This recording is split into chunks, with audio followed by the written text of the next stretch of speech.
अगर रउआ लोग भी चाहतनी हमार चैनल राइटर रसिक राजा ऑफिशियल के ऑडियो वीडियो सबसे पहले रउआ लोग के पास पहुंची तो हमार चैनल के सब्सक्राइब करी और बेल आइकन के दबावल।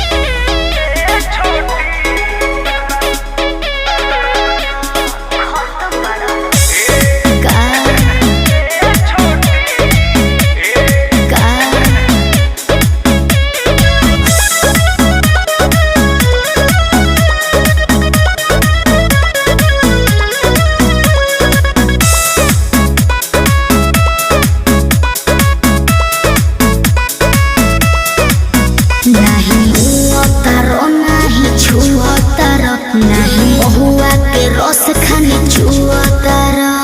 खत्म बड़ा हो नहीं उतर नहीं छुअतर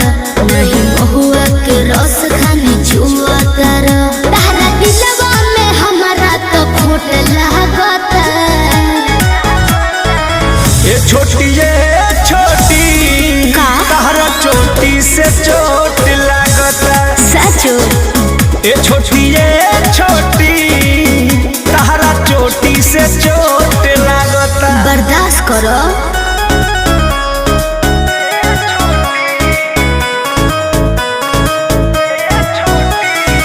म्यूजिक बाय आर्या शर्मा।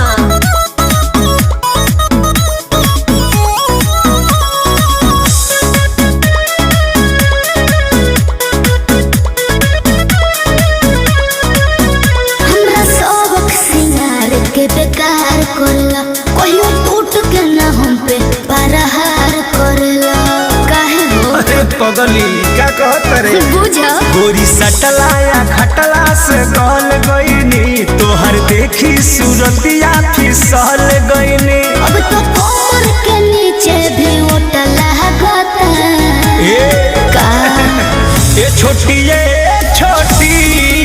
तारा चोटी से चोट लगता ये छोटी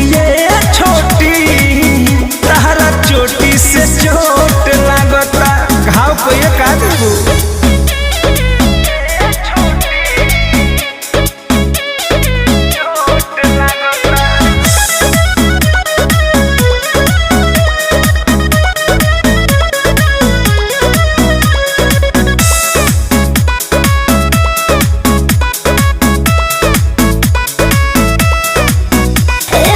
दिया प्रमोद जी प्यार करो नहीं तो होई विरोध जी। अरे वाह क्या वाह ओहो